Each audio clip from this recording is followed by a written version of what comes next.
I posted my son's beach treasure find on Facebook, and 3 hours later, armed men were at our door. The whole thing started when my 7-year-old Timmy came running up with sand all over his face, screaming about pirate gold. When I followed him to his hole near the rocks, there was an actual wooden chest about the size of a microwave, covered in barnacles and seaweed. Timmy was bouncing around while I pried it open with driftwood, and when the lid popped up, we both just stared. Wrapped in plastic bags were stacks and stacks of $100 bills, more money than I'd ever seen. Being the proud dad I am, I snapped a photo of Timmy grinning next to his treasure chest and posted it on Facebook. My little pirate found actual treasure at the beach today. Can you believe this? Within 20 minutes, it had over 100 likes and dozens of comments. 3 hours later, someone knocked on our apartment door so hard the whole frame shook. I looked through the peephole and saw 2 men in expensive suits standing in my hallway. When I opened the door with the chain still on, the bigger one, who had a scar running from his ear to his jaw, said in this calm voice that made my skin crawl, "You have something that belongs to the Torino family, and we're here to collect it." The smaller one pulled out his phone and showed me my own Facebook post, zoomed in on the chest. "This was buried by our associate 3 years ago when the cops were after us, and that money has blood on it," he said, then looked past me at Timmy playing video games. "Beautiful boy you got there. Would be a shame if something happened to him because his father made a stupid decision." The bigger one handed me a business card with just a phone number on it. "You have 24 hours to return every single bill, and we know exactly how much is there," he said, pushing his jacket aside just enough for me to see the gun in his waistband. "If even $20 is missing, or if you call the cops, we'll know, and your son will grow up without a father." The problem was, I'd already called the police that morning and turned in the money, thinking I was doing the right thing, and maybe there'd be a finder's fee. Detective Brooks had seemed thrilled, saying this was evidence in a big case. When I called him back after the men left, frantically explaining about the threats, he went silent for so long, I thought the call had dropped. "That money is evidence now, and I cannot give it back to you no matter what," he finally said. I begged him, told him about the threat against Timmy, even started crying, but he just kept saying his hands were tied. The patrol car he promised never came. I called back 6 times, getting different officers who all said the same thing about the money being evidence. I even drove to the station with Timmy, but they wouldn't let me pass the front desk. The desk sergeant looked at me like I was crazy when I explained the mob was going to kill me over money I didn't have anymore. By 8 p.m., I was pacing around trying to figure out if we could run to my sister in Boston when my phone rang from a blocked number. 16 hours left, the voice said. "The Torinos don't give extensions." I tried to explain about the police, but he cut me off. "Your problem to solve? Not ours." The next morning, with 4 hours left, I was sitting in Detective Brooks's office, literally on my knees, begging, when another detective burst in. "Brooks, we got a problem with the Torino evidence," he said, not even noticing me on the floor. Brooks went pale and asked what kind of problem. "The money's gone from the evidence locker. Someone took it last night." Brooks jumped up and ran out, leaving me alone in his office, and that's when I saw it on his desk, a receipt for $50,000 deposited into his bank account yesterday, and underneath it, a text message printed out that said, "Payment confirmed for the information. T." The T had to be Torino. Brooks was working for them. I grabbed the papers and ran out of the station, but when I got to my car, the same 2 men from yesterday were leaning against it. "Time's up," the scarred one said. But before I could respond, black SUVs surrounded us, and FBI agents poured out with guns drawn. "Nobody move!" an agent shouted, and the scarred man looked at me with pure hatred. "You set us up with the feds?" he said. "Your son is dead." But the FBI agent closest to me grabbed my arm and said something that made my blood freeze. "Mr. Walker, your ex-wife Lisa told us everything about your plan to steal mob money and frame the Torinos." I stared at him in complete shock. "What plan?" "I don't have an ex-wife named Lisa." The agent pulled out a file with photos that someone had clearly messed with on a computer, showing a woman's face pasted next to me at the beach, helping me dig up the chest. "These are fake," I screamed. "Someone used a computer to put her face in these pictures." But the agent was already putting handcuffs on me while the Torino men smiled. Requested Reads is on Spotify now. Check out link in the description or comments. The metal dug into my wrists as 2 agents grabbed my arms and pushed me toward a black SUV. I kept yelling that the photos were fake, that I didn't have an ex-wife, that someone was setting me up, but nobody was listening. The Torino men stood there watching with these satisfied looks on their faces, like they'd just won something. One agent shoved my head down and pushed me into the back seat, then climbed in next to me while another agent got behind the wheel. The door slammed shut, and we pulled away from the police station, leaving the Torino guys standing there in the parking lot. The agent sitting next to me was maybe 40 with short dark hair and this calm expression that made me want to scream. He pulled out a badge and showed it to me. His name was Dan Marshall, FBI. He started talking in this steady voice about how they'd been investigating my conspiracy for weeks now. I stared at him like he was speaking a different language. He said my ex-wife Lisa had contacted them 6 weeks ago with detailed information about our plan to steal mob money and frame the Torino family. I couldn't even form words for a few seconds. Then I managed to say I'd never been married, I didn't know anyone named Lisa, and this whole thing was crazy. Dan pulled out a folder and showed me printed emails supposedly from Lisa describing our entire scheme. The emails had dates going back months, talking about finding the buried money, setting up the Torinos, even discussing what to do with Timmy during the operation. None of it was real, but it looked so official with timestamps and everything. My brain kept trying to figure out who would do this, who had the skills to create a whole fake person with a fake history and fake emails, who would go to this much trouble to destroy my life. We pulled up to a big federal building downtown, and the agents walked me inside through a back entrance. People in suits were everywhere, walking fast with files and phones. They took me to an interrogation room, just a small space with a metal table and chairs bolted to the floor. Dan sat across from me while another agent stood by the door. They took off the handcuffs, but told me not to try anything stupid. Dan opened a bigger file and started laying out papers on the table. Bank statements with my name showing deposits of thousands of dollars that I never made. Text messages between me and Lisa planning the whole thing. Rental agreements for storage units I'd never heard of. Everything was designed to make me look guilty. I kept saying to check the computer data on the photos to prove Lisa didn't exist, but Dan just shook his head. He said their tech people already verified everything. The photos were real, the bank accounts were real, Lisa was real. I felt like I was losing my mind. How could they verify things that didn't exist? Then Dan said something about metadata matching and digital signatures, using words I didn't understand. He kept pushing papers at me, showing me more and more evidence. There were photos of me at locations I'd never been to. Credit card receipts from stores I'd never visited. It was like someone had built a complete fake version of my life. After maybe an hour of this, Dan stood up and said I could make one phone call. My hands were shaking, so bad I could barely hold the phone. I dialed Larissa's number in Boston, and she picked up on the second ring. I started talking fast, trying to explain that the FBI arrested me, but I didn't do anything, and the Torino men had threatened Timmy, and she needed to get him right now and take him somewhere safe. Larissa sounded confused and scared. She kept asking what was happening, and I kept saying there wasn't time to explain everything. I begged her to go to my apartment, get Timmy from the neighbor watching him, pack a bag and leave town. She said okay, she'd leave right now and drive down. I told her to take him to a hotel outside the city and not tell anyone where they were going. She promised she would even though she didn't understand what was happening. I could hear the fear in her voice. Then Dan took the phone away and ended the call. A woman in a dark suit walked into the room and introduced herself as Kayla Marshall, a federal prosecutor. She wasn't related to Dan, just had the same last name. She sat down and opened another folder, this one even thicker. She started listing charges they were planning to file against me. Conspiracy to commit theft, money laundering, obstruction of justice, filing false police reports. Each charge felt like a punch to the stomach. Kayla said the evidence was overwhelming and suggested I cooperate by telling them where I hid the stolen money and who else was involved in the conspiracy. When I said again that I was framed, she let out this long sigh like she'd heard the same excuse 1,000 times. She said everyone claims they're innocent, but the evidence doesn't lie. Then she stood up and left, without saying anything else. 2 agents came in and told me to stand up. They put the handcuffs back on and walked me out to a different vehicle. We drove to the county jail, a big ugly building with bars on all the windows. They processed me through booking, taking my photo and fingerprints and personal stuff. The whole time, my brain kept trying to make sense of who would frame me like this. I'd taken one photo of Timmy with the chest and posted it on Facebook. That was literally the only thing I'd done. But someone had used that photo to build an entire fake conspiracy with fake bank accounts and fake text messages and a fake person. This required serious computer skills and resources. The Torino family wanted their money back,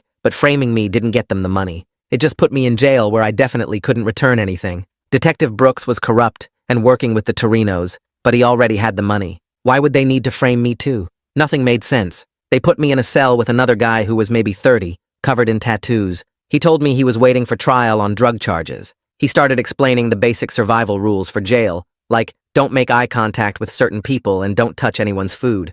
I barely heard him because I was mentally going through every person I knew, trying to figure out who could be behind this. My neighbor? My boss? Some random person who saw my Facebook post? None of them had the skills or connections to pull off something this big. The next morning, a guard brought me to a small meeting room where a young guy in a cheap suit was waiting. He introduced himself as Percy Cooley, the public defender assigned to my case. He looked maybe 25 and kind of nervous. He opened a file and started reading through the evidence, and I watched his face get more and more worried. After a few minutes, he looked up at me and admitted this was way more complex than cases he usually handled. Federal charges, organized crime connections, computer stuff he didn't really understand. He said the evidence looked really convincing, and maybe I should think about taking a plea deal. Juries tend to trust FBI investigations, he said. I started explaining about Brooks being corrupt and how I'd grabbed papers from his desk showing he got paid by the Torinos. Percy's face got even more worried. He said those papers were evidence I stole from a police station, which actually made me look more guilty, not less. He was trying to be helpful, but I could tell he had no idea how to handle a case where the cops themselves were dirty. I realized I needed a different lawyer, someone who wouldn't be scared of federal prosecutors and corrupt police. Percy left after promising to file some basic paperwork, but I could tell he was relieved to get out of that room. Later that afternoon, a guard told me I had a phone call. It was Larissa calling from a hotel. She'd gotten Timmy, and they were staying somewhere outside the city. She didn't want to say exactly where over the phone. Timmy kept asking when I was coming home and why the FBI took me away. She didn't know what to tell him. Then I heard Timmy crying in the background, asking if I was a bad guy. My son thought I was a criminal. That hurt worse than anything else that had happened. I tried to tell Larissa to explain to him that I didn't do anything wrong, but my voice broke, and I couldn't get the words out. The guard said my time was up and took the phone away. That night, I lay on the thin jail mattress staring at the ceiling while my cellmate snored on the bunk below me. I couldn't sleep. My mind kept working through the timeline. Someone saw my Facebook post within minutes of me posting it. They created the fake Lisa identity. They made months of fake evidence. They got Brooks to steal the real money. They set up my arrest. All of this happened in about 20 hours. This wasn't just some random criminal. This required planning and resources and access to law enforcement computer systems. This was way beyond what typical organized crime could pull off. Someone with serious technical skills and connections had decided to destroy my life, and I had no idea who or why. The next morning, a guard woke me up early and said I had a visitor. I got walked down to the same small meeting room where Percy had been, and when the door opened, a woman in a dark gray suit was sitting there with a leather briefcase on the table. She stood up and shook my hand firmly. She introduced herself as Aurelia Hassan and said she was a defense attorney who handled cases about government corruption and people getting blamed for things they didn't do. My sister Larissa had called her after spending hours online looking for lawyers who fought federal cases, and she'd looked at the basic facts of what happened to me. She believed someone was framing me. She told me she worked on contingency for cases like mine, where regular people got trapped by cops and prosecutors who were dirty. She wanted to take my case if I'd let her. I almost started crying right there because she was the first person who seemed to actually believe me. She pulled out a yellow legal pad and asked me to walk her through everything from the beginning. I told her about Timmy finding the chest, posting the photo on Facebook, the Torino guys showing up, and threatening us, turning the money into the police, Brooks acting helpful at first, discovering his corruption papers, and then the FBI arrest, with all the fake evidence about some woman named Lisa, who doesn't exist. Aurelia wrote everything down and kept asking specific questions about timing. When did I post the photo? When did the Torinos show up? When did I call Brooks? When did I get arrested? She made a timeline on her pad with all the times written out, and then she tapped her pen on the paper. She pointed out that the fake evidence supposedly showed me planning this whole thing for several months, but the entire situation only existed for about 24 hours before the FBI grabbed me. That timeline didn't make any sense. If I'd been planning to steal mob money for months, why would I post a photo on Facebook that brought the mob to my door within 3 hours? Why would I turn the money into the police if I wanted to keep it? The prosecution's story had a huge hole in it, and that timeline problem was our first real way to fight back. She said she was going to file motions right away to examine all the digital evidence. The photos, the bank statements, the text messages, all of it had metadata that would show when the files were actually created. If everything was made recently like she suspected, that would prove the frame up. She stood up and told me to hang in there, that she was going to fight this hard. Over the next week, Aurelia filed a bunch of legal papers with the court arguing that the metadata would prove the photos and documents were created recently, not over months, like the prosecution claimed. The federal prosecutor, Kayla Marshall, fought back, saying the evidence had already been checked by FBI computer experts, and it was all real. But the judge granted Aurelia's request for an independent person to look at everything. Aurelia hired a digital forensics expert named Gavin Tillman, who'd testified in dozens of federal cases and had a reputation for being really good at his job and impossible to make look bad on the witness stand. He came to visit me in jail a few days later. Gavin was maybe 40, kind of quiet, and he had this way of asking super specific technical questions that showed he really knew his stuff. He asked me to explain exactly what happened with the Facebook post, and when I told him about taking the photo and posting it right away, his eyes lit up. He said that was the trigger point for everything. Someone with serious computer skills could have used facial recognition software to identify me from my Facebook profile within minutes of me posting. Then they built the whole fake evidence thing around my digital footprint, using information they pulled from my social media and public records. It was sophisticated work that required access to law enforcement computer systems, but it could be done fast by someone who knew what they were doing. Meanwhile, Larissa was running out of money keeping herself and Timmy in different hotels every few nights. She couldn't go back to her apartment in Boston because she was scared the Torinos would track them down there. She called me crying one night saying she didn't know what to do, and I felt completely helpless stuck in jail. I told Aurelia about it the next time she visited, and she made some calls. She got Larissa and Timmy into a safe house run by a group that usually helped women escaping violent relationships, but sometimes they helped families caught in dangerous legal situations too. Larissa moved them in there, and she told me Timmy was having bad dreams almost every night and kept asking when he could see me. Hearing that my 7-year-old son was having nightmares because of this whole mess made me want to punch the walls. A few days later, Gavin finished his first round of analysis and came back to see Aurelia. She visited me right after with this small smile on her face, the first time I'd seen her smile since taking my case. Gavin had found exactly what she hoped he would. Every single piece of digital evidence was created within a 6-hour window on the day after I found the chest. The photos showing fake Lisa helping me dig up the money were manipulated that morning using professional photo editing software. The bank statements were made that afternoon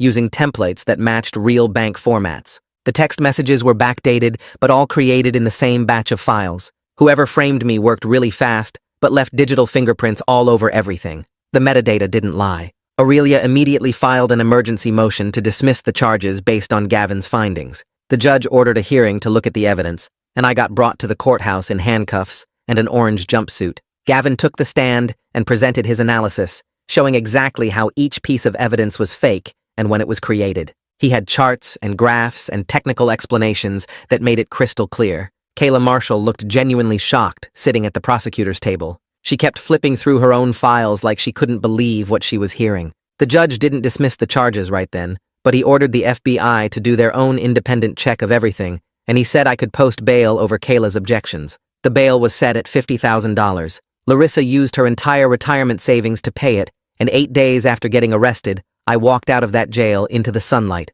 Larissa was waiting outside with Timmy, and my son ran at me so fast he almost knocked me over. He wrapped his arms around my waist and started crying, asking if I was going to disappear again. I promised him I wasn't going anywhere, but when I looked down at his face, I could see he didn't fully trust that promise anymore. The FBI had already taken me away once. Larissa drove us to the safe house, which was a regular-looking house in a quiet neighborhood with bars on the windows and really good locks. That night, around 2 in the morning, Timmy started screaming in his sleep. His screams woke up everyone in the house. I ran into his room and found him sitting up in bed, shaking and crying. I held him, and he sobbed into my chest for a long time before he could talk. He finally told me that the Torino men had come to our apartment door, and he'd heard them threatening to hurt him if I didn't give them something. He'd been scared for days that they would come back, and now he was also scared the police would take me away again. My 7-year-old son had been dealing with threats from both criminals and law enforcement, and I realized he'd been traumatized by both sides.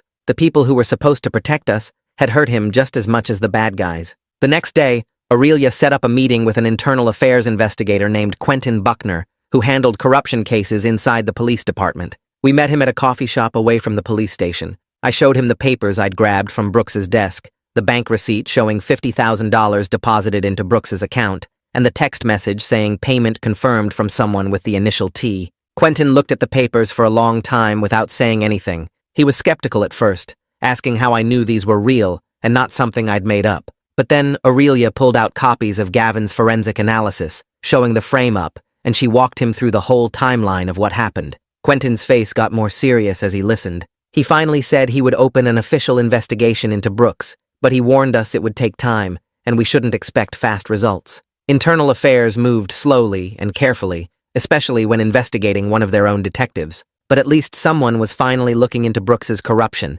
and that felt like a small step forward. 3 days later, Aurelia called me at the safe house, and I could tell from her voice something had changed. She said Kayla Marshall from the FBI prosecutor's office had just contacted her and the FBI's own technical team finished their independent check of all the evidence against me. Their experts confirmed everything Gavin found. Every single piece of evidence was made within a 6-hour window on the day after I found the chest, not over several months like the fake Lisa claimed. The photos were edited that morning, the bank statements were created that afternoon, the text messages were backdated, but made in one batch. Kayla admitted their case was falling apart, but she needed to understand who created the false evidence and why, because someone with really good technical skills used federal systems to frame an innocent person. Aurelia sounded cautiously hopeful for the first time since taking my case. 2 days after that phone call, someone knocked on the safe house door, and when I looked through the peephole, I saw Agent Dan Marshall standing there alone. He was the FBI agent who arrested me in the parking lot. I opened the door with the chain on, and he held up both hands. He asked if he could talk to me off the record. I let him in, and he looked embarrassed, standing in the living room shifting his weight from foot to foot. He explained that a woman calling herself Lisa contacted the FBI 6 weeks ago, claiming to be my ex-wife, with information about a plan to steal mob money. She provided papers that looked real enough to open an investigation. The FBI never actually met Lisa in person. All contact was through encrypted emails and phone calls, with voice changing that she claimed was needed for her safety. Dan kept apologizing while he talked. He admitted the FBI should have checked Lisa's identity before building a case against me, but she provided so much detailed information about my life. She knew my address, my work history, my daily routines, even had photos of Timmy. The information was so specific and accurate that they believed she was real. Someone studied my entire life carefully enough to create a fake identity that could fool federal investigators. Dan said the question now was who had the reason, the resources, and the access to pull this off. After Dan left, Aurelia called Gavin and Quentin and asked them to come to the safe house. That evening, we all sat around the kitchen table trying to work out who benefits from framing me. I kept going over it in my head. The Torinos wanted their money back, but framing me doesn't get them the money. I'm just a regular guy who found their chest and turned it into the police. Brooks is corrupt and stole the evidence, but he already got paid by the Torinos for stealing it. So why go through the complicated frame-up? Larissa was upstairs putting Timmy to bed while we talked. There was a missing piece we weren't seeing. Gavin spread out his forensic analysis papers on the table and suggested we look at who had access to create the fake evidence. He explained it required law enforcement databases to build convincing bank statements and text message records. It also needed really good photo editing skills and knowledge of federal investigation procedures. That combination pointed to someone inside law enforcement with technical abilities and connections to both the Torinos and the FBI investigation. Quentin had been running background checks on everyone involved in the evidence chain. He pulled out a file and said he discovered that Brooks has a cousin who works as a technical contractor for the FBI. The cousin's name is Vincent Hester, and he has access to federal systems and the skills to make fake digital evidence. Quentin showed us financial records with large cash deposits into Vincent's accounts around the same time Brooks received his Torino payment. The deposits were almost as big as what Brooks got. We all looked at each other as the pieces fell into place. Vincent created the fake Lisa identity and made all the evidence as a favor to Brooks. Brooks needed a fall guy after stealing the money from the evidence locker. By framing me for conspiracy, Brooks could claim I was the one who stole the evidence, and the FBI would stop investigating the missing money because they'd think they caught the thief. It was a cover-up scheme to protect Brooks's theft and his Torino connections. Aurelia grabbed the files and said she was taking this information to Kayla Marshall first thing in the morning. The next day, Aurelia met with Kayla and brought in Clifford Mays, who was the lead FBI agent on the Torino family investigation. Aurelia called me from the FBI office and said Clifford was really mad that one of their contractors made fake evidence and manipulated their investigation. He ordered an immediate raid on Vincent's home and office. Within hours, FBI agents were going through Vincent's computers and files. They found the software he used to create the fake bank statements. They found the original photos he changed to make it look like Lisa was helping me dig up the chest. They found emails between Vincent and Brooks discussing the frame-up plan in detail. The evidence was overwhelming. The FBI arrested Vincent and Brooks on the same day.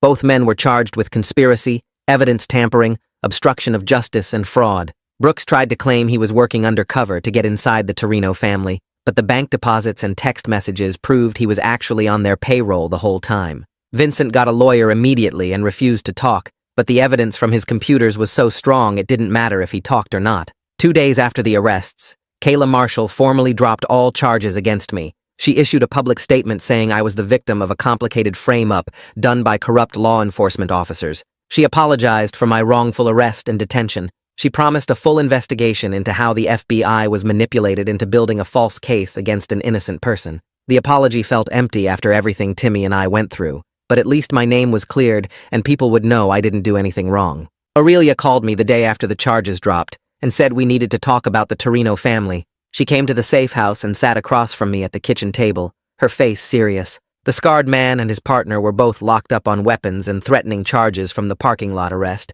but the Torino family had more members than just 2 enforcers. Organized crime families don't forget debts, she explained, and they might still blame me for their money ending up as FBI evidence, even though I was cleared of conspiracy. The family knew their cash was sitting in a federal evidence locker instead of back in their hands, and someone might decide I still owed them. I felt my stomach twist because I thought this nightmare was finally over, but Aurelia was telling me it might not be. She said I needed to take the threat seriously and consider my options for protecting Timmy and myself going forward. The next day, Clifford Mays showed up at the safe house with papers about witness protection. He sat down and explained that if I testified against the Torino family members they'd arrested, he could put Timmy and me into the program. New identities, new city, new lives where the Torinos could never find us. But it would mean leaving everything behind. No contact with Larissa or anyone we knew, starting completely over in a place where nobody knew our real names. I looked at the papers and thought about Timmy, who'd already been through so much trauma.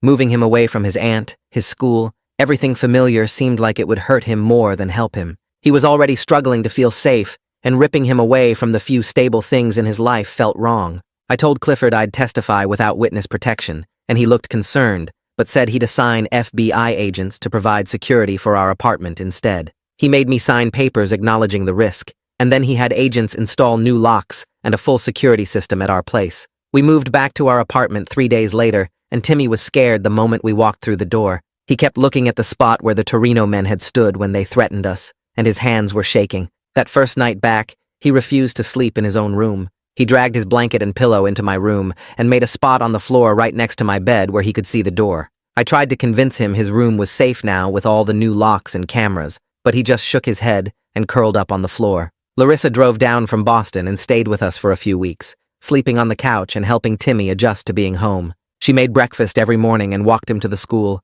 trying to rebuild some sense of normal routine. Aurelia called with a recommendation for a child psychologist named Anita Robertson, who worked with kids who'd been threatened or witnessed violence. I made an appointment, and Timmy started seeing her twice a week. The first few sessions he barely talked, just sat in her office playing with toys while she asked gentle questions. But slowly, he started opening up about his fears. He told her about nightmares where men with guns came through our door. He talked about worrying that I'd be taken away again and never come back. He asked her why bad people wanted to hurt us over money we didn't even have anymore, and she helped him work through the confusion and fear. The preliminary hearings for Brooks and Vincent started a few weeks later and stretched over several court dates. I had to testify about finding the chest at the beach, about Brooks's reaction when I first reported it, and about discovering the corruption evidence on his desk. Brooks's lawyer was aggressive, trying to make me look like someone who couldn't be trusted, asking questions designed to confuse me or make my timeline sound unclear. But Gavin's forensic evidence was rock solid,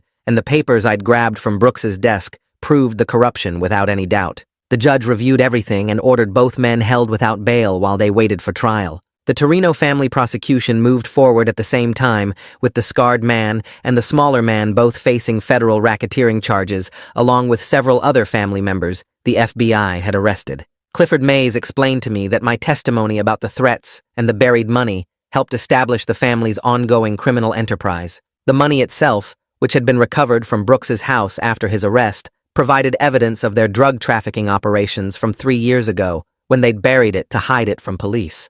My accidental discovery had given the FBI the physical evidence they needed to connect the family to specific crimes. When the Torino trial started, I had to take the stand and describe finding the chest, the threats against Timmy, and the 24-hour deadline they'd given me. The scarred man sat at the defense table staring at me the entire time with pure hate in his eyes. I tried not to look at him, focusing on the prosecutor asking questions, but I could feel his stare burning into me. At one point, when the judge was looking down at papers, I saw the scarred man mouth the words, "You're dead," directly at me. My hands started sweating and my voice shook a little, but I kept answering questions. Despite the FBI security outside the courthouse and the agents watching our apartment, I was terrified the family would find some way to get to us, even with their leadership locked up. The defense attorney tried to argue that I'd made up the threats to support my conspiracy defense, claiming I needed a story to explain why I was framed. But the FBI had recordings of the blocked number calls with the countdown to the deadline. They had testimony from neighbors who saw the two men at my apartment door.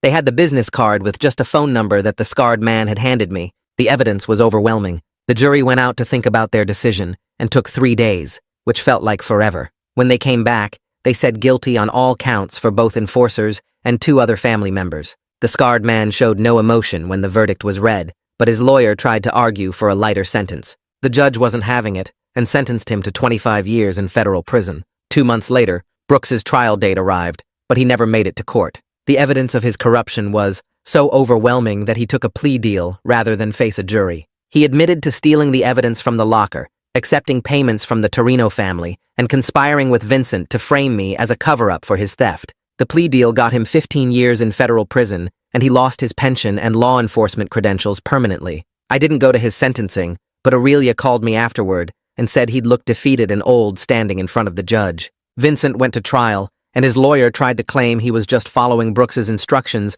without knowing the full context of what he was doing. But the emails from his computer told a different story. They showed he knew exactly what he was doing, creating a fake identity called Lisa, making false evidence with his FBI contractor access, and manipulating a federal investigation to frame an innocent person. The jury took less time than the Torino jury, coming back in just over a day with guilty verdicts on all counts. Vincent got 12 years in federal prison, plus he had to pay me restitution for the damages his false prosecution caused. The judge said the amount would be determined later, but it would cover my legal fees, lost wages, and compensation for the trauma Timmy and I went through. Kayla helped me file a civil rights lawsuit against the police department and the FBI for the wrongful arrest and prosecution, working with Aurelia to build a case that documented every violation of my rights from the moment Brooks ignored my pleas for help. The legal process dragged on for 8 months with depositions and document reviews and meetings with city attorneys who kept offering small settlements that Aurelia told me to reject.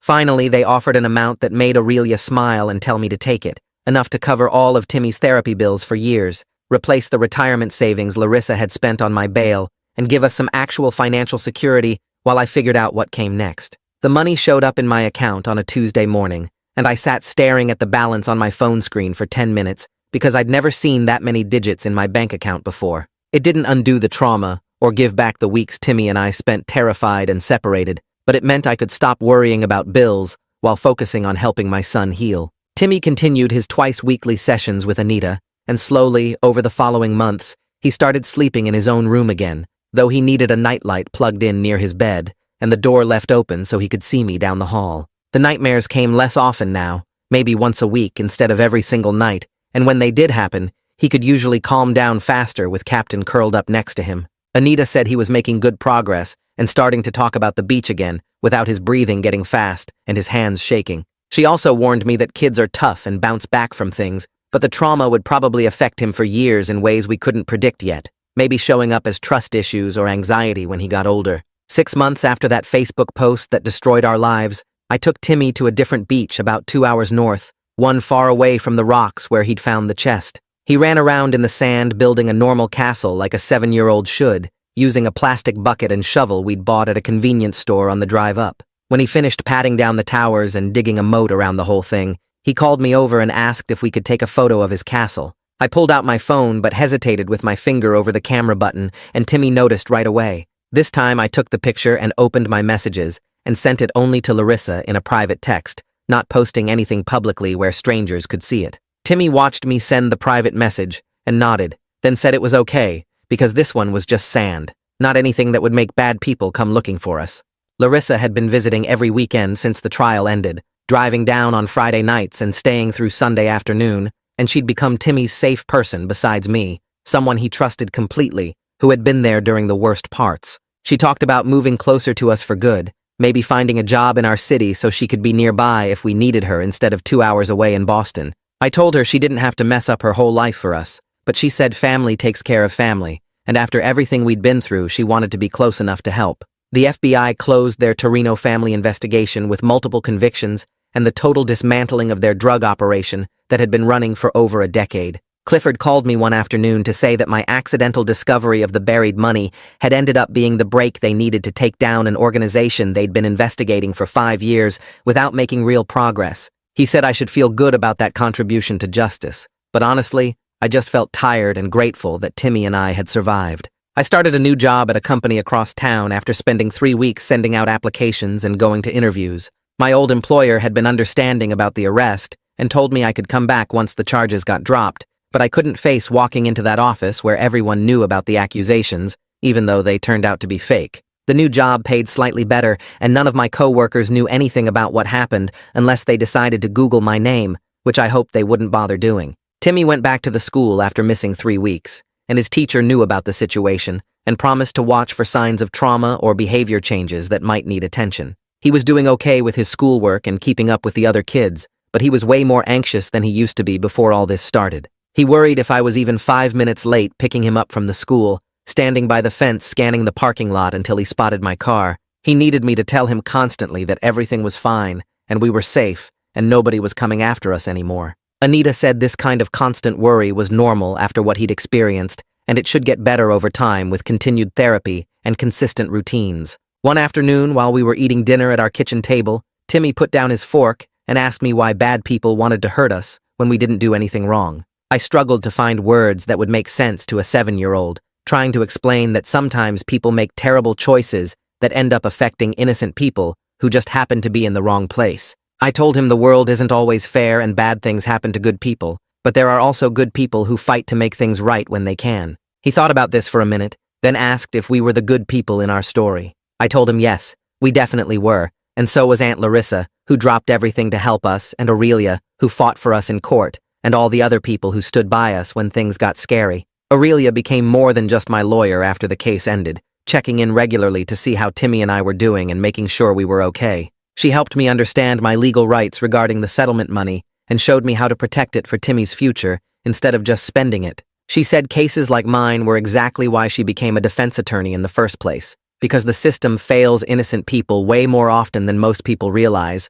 and someone needs to fight for them when everything goes wrong. The settlement money let me put a big amount into a college fund for Timmy that would grow over the next 11 years before he needed it. I set aside enough to cover several more years of therapy sessions if he needed them, which Anita said he probably would. I also bought a better car to replace my old one that barely ran anymore and was always breaking down at bad times. Then I planned a weekend trip for Timmy and me to visit Larissa in Boston, his first time leaving our city since everything happened. He was nervous about the trip, but also excited to see where his aunt lived, and Larissa promised to take him to the aquarium and let him sleep in her guest room. The change of scenery seemed to help him relax during the drive up, watching new places go by through the car window instead of staying in our apartment thinking about scary things that had happened. While we were dealing with our own recovery, Quentin kept digging into the police department corruption and found 2 more officers who were taking money from different criminal groups, the same way Brooks had been working with the Torinos. The department brought in outside investigators to look at their evidence handling systems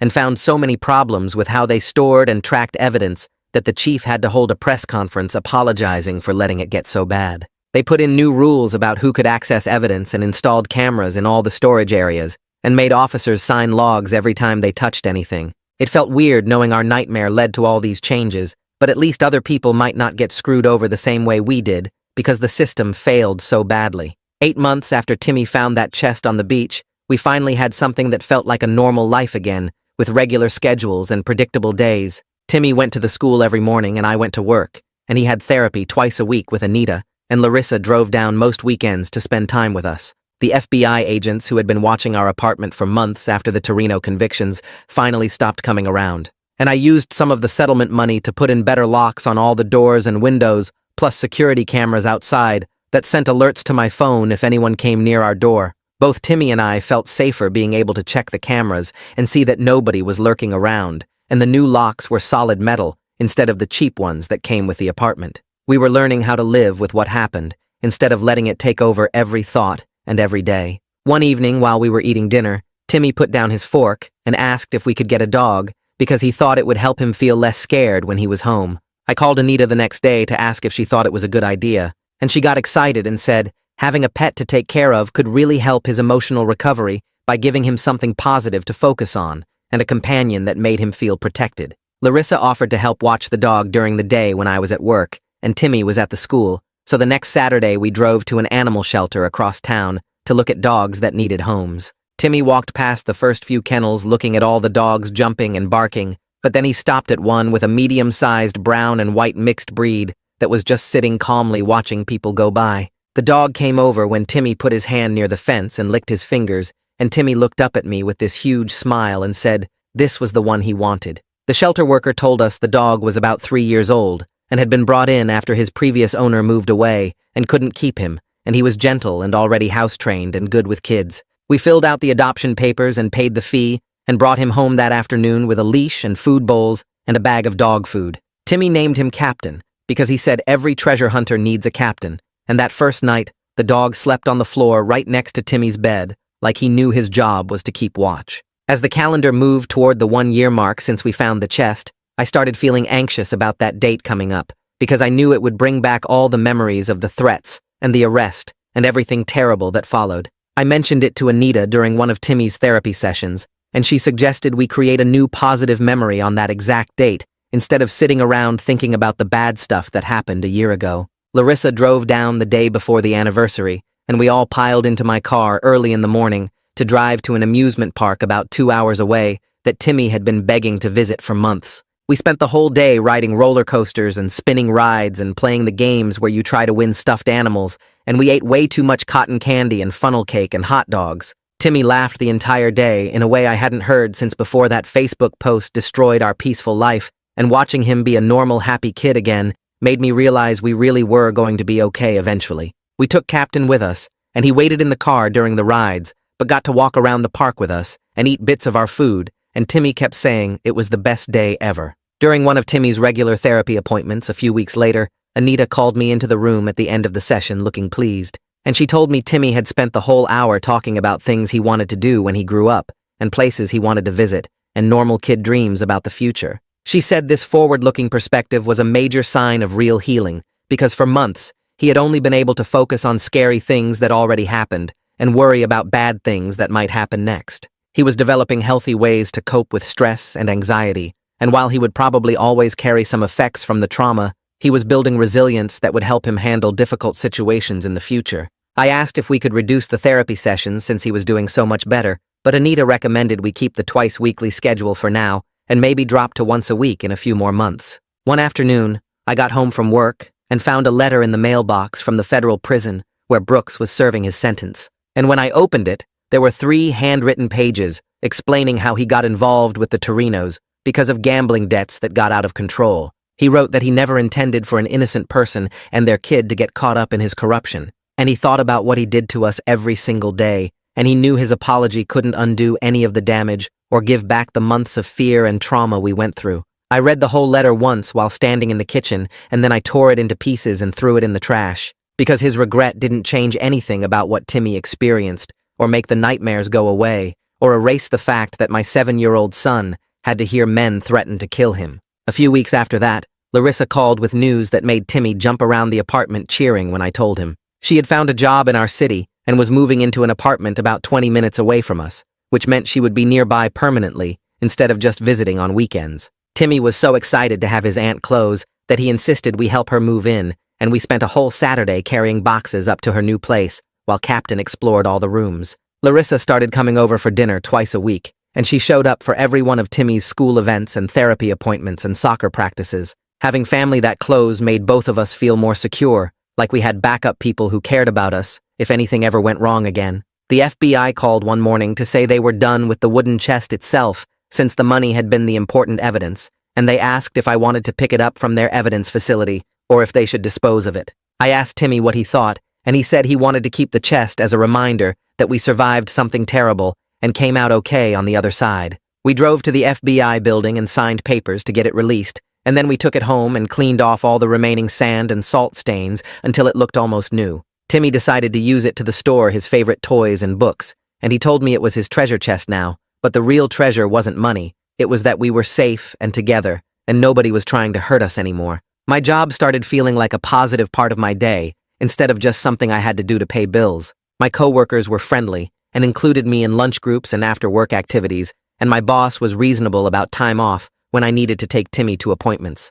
About 6 months after starting there, my boss called me into her office and told me she was promoting me to a senior position with more responsibility and better pay. The extra money meant I could put even more into Timmy's college fund every month and build up our emergency savings account in case anything unexpected happened. Having financial stability helped reduce the constant background anxiety I'd been carrying since the arrest, knowing we had a cushion if something went wrong. When Timmy's 8th birthday came around in early spring, we threw a small party at our apartment with a few kids from his school, plus Larissa and Aurelia and Anita. I ordered pizza and baked a chocolate cake, and we played games and watched Timmy open presents while Captain ran around trying to steal wrapping paper. Watching Timmy blow out the candles and laugh with his friends and hug the people who cared about him, I realized we had built something new that wasn't the innocent, simple life we had before finding that chest. But it was actually stronger because we had survived the absolute worst things I could imagine and come out together on the other side. Captain started sleeping on the floor right next to Timmy's bed every single night,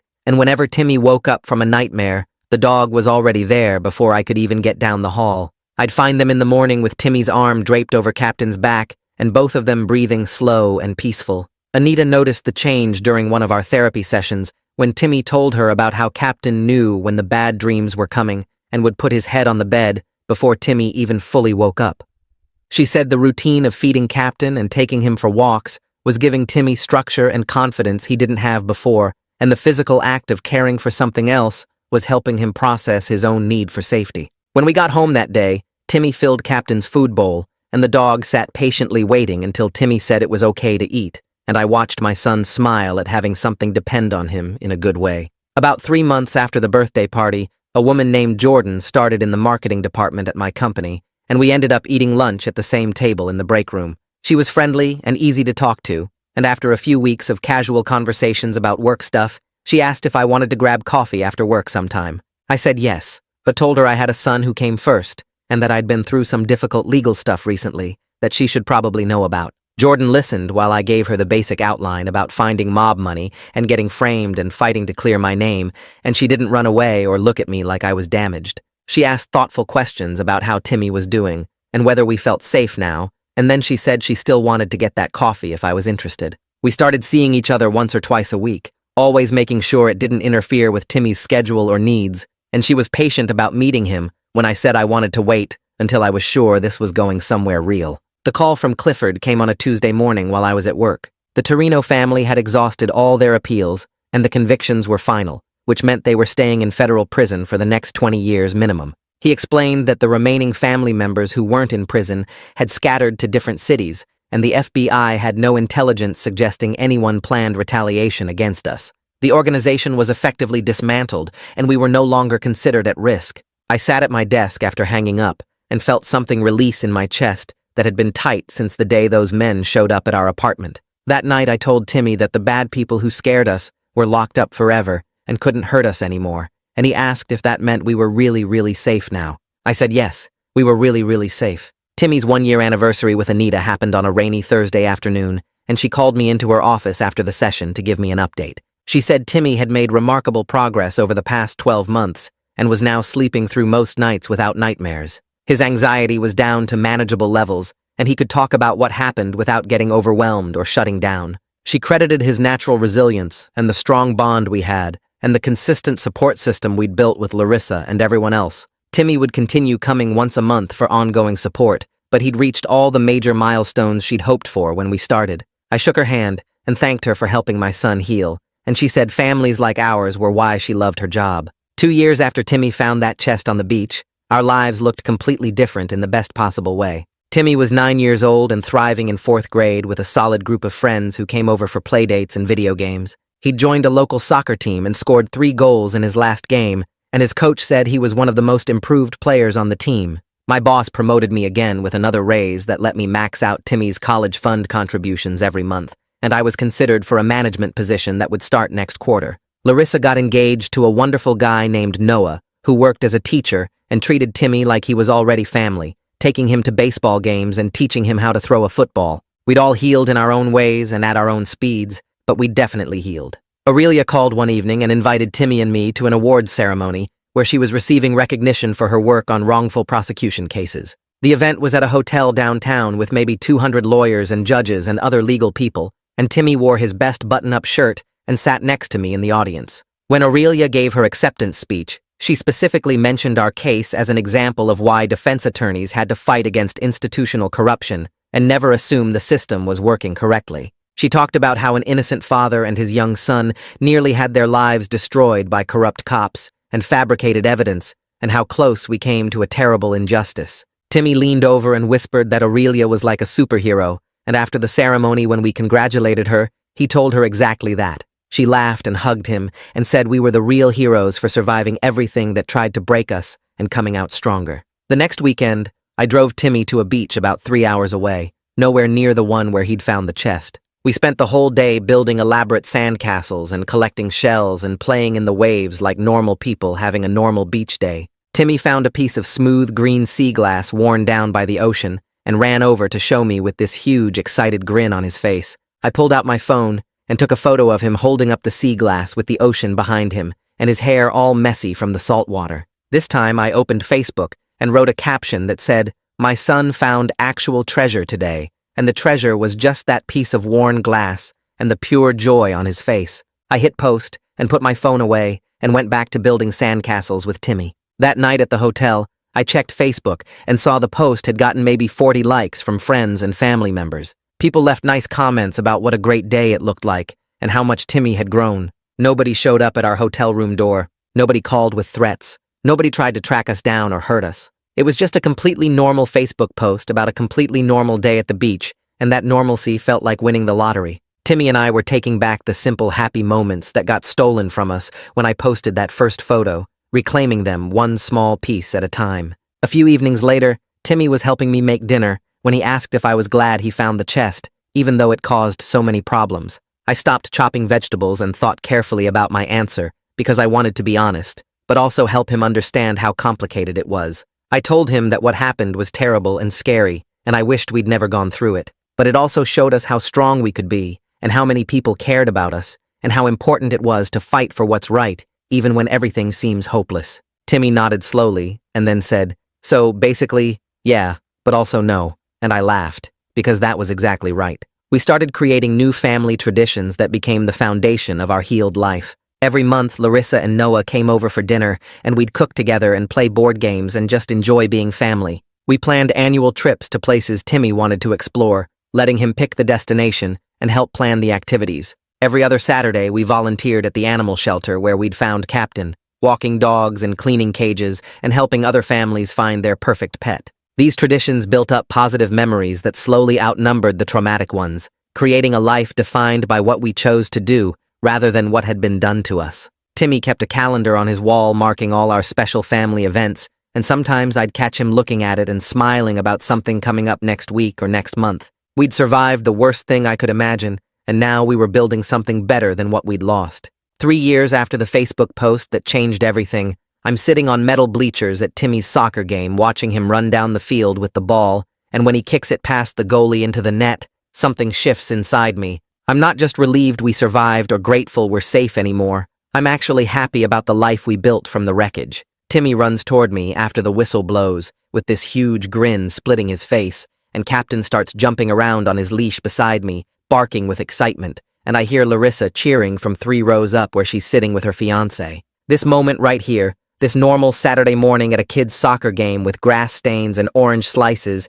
and parents yelling encouragement, this is what winning looks like when you've lost everything and clawed your way back. We survived armed men at our door and corrupt cops and federal charges and a frame-up that almost destroyed us, and now we're here watching my son play soccer like millions of other families across the country. That night after we get home and eat dinner and Timmy takes his shower, he climbs into his own bed without hesitation, and Captain jumps up and curls into a ball at his feet, like he does every night. I stand in the doorway, watching Timmy's eyes get heavy, and within minutes, he's asleep, with this little smile on his face, probably dreaming about his goal, or the pizza we're getting tomorrow, or some other completely normal kid thing. The nightmares still come sometimes, maybe once every few weeks now instead of every single night, but the good dreams outnumber the bad ones by a lot. I check the locks on the front door one more time before heading to my own room, and I think about how we survived the worst thing I could imagine, and came out stronger and safer, and surrounded by people who actually love us. That's the real treasure we found, not in some barnacle-covered chest buried in the sand 3 years ago, but in learning how much we could endure together and still choose joy on the other side of all that darkness.